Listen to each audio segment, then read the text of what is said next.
IQOO 11 is roughly a €500 phone with a unique design made in collaboration with a BMW Motorsport, and I have to say it looks great and it feels nice and grippy in the hand.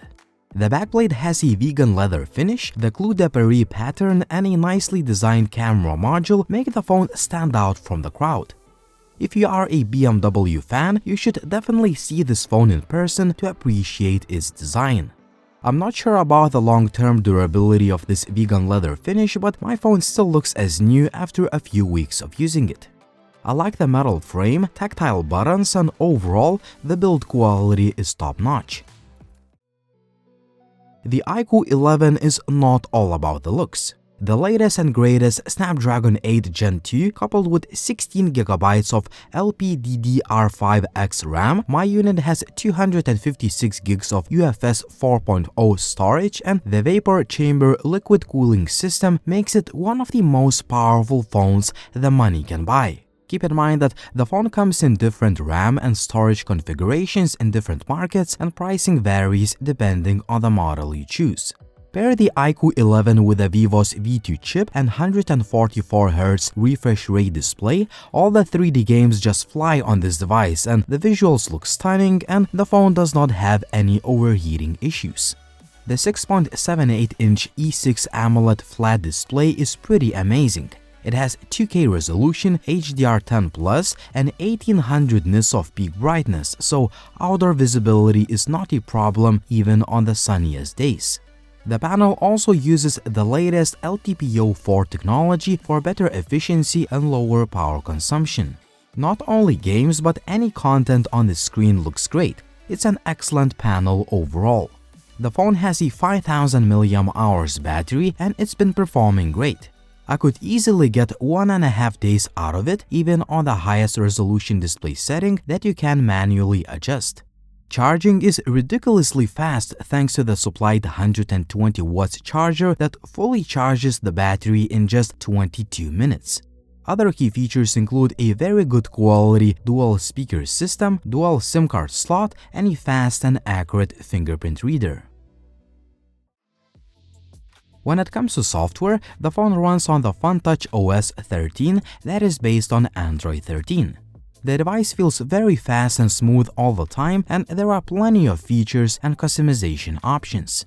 For instance, there are a lot of dynamic effects to play with, and you can customize the looks by changing themes, UI colors, and so on. I wouldn't say that the FunTouch OS is my all-time favorite user interface, but I like its smoothness and the overall feature set.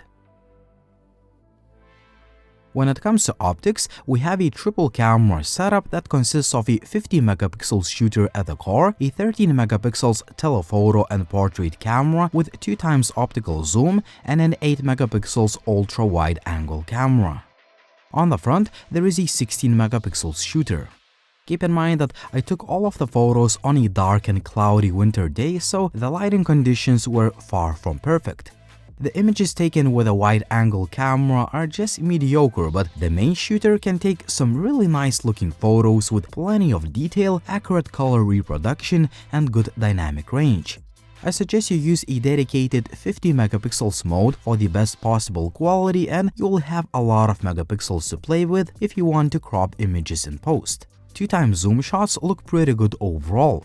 In general, the portrait mode takes pretty nice photos, but sometimes it produces artifacts around the edges, which are mostly seen when shooting objects. I like the selfie shooter that produces nice and sharp pictures in both auto and portrait modes. Even in low light, it produces decent quality photos. Speaking of low light, the night mode is available on all 3 main camera lenses, and the main shooter produces very good quality photos. The pictures are detailed and surprisingly clean. Very nice quality overall. The 8K 30fps video is very shaky and pretty much unusable. That's why I suggest you use 4K 60fps mode that produces nice, sharp, stable, and smooth video. The 4K 30fps mode produces steadier video, but it introduces some panning stutter. 1080p video mode also produces nice quality footage. 1080p 30fps selfie video is quite shaky, which is frustrating. Otherwise, the quality of video is decent. As far as sound recording quality goes, hear it yourself. Pretty bad because today is another dark and cloudy winter day, but it's just another day. Tomorrow is gonna be the same, so 4K 60 FPS night video has quite a bit of noise, but overall it looks pretty good. All things considered, the IQOO 11 is a pretty amazing phone for the price with just a few compromises. The main flaws include a mediocre wide-angle camera and no video stabilization on the selfie shooter, but that's about it. For the price of just above 500 euros, you're getting a flagship-grade phone with a standout design, top-notch specifications and performance, excellent display, good battery life with super fast 120 watts charging, a very good main camera, and plenty of features in the FunTouch OS 13. Despite a few compromises, the IQOO 11 is a fantastic phone that offers incredible value for the price, and this device is very easy to recommend. What do you think about the IQOO 11? Would you buy this device or would you choose another option? As always, like the video if you liked it, please subscribe to the channel if you haven't already, and as always, it was Linus, thank you for watching and see you soon.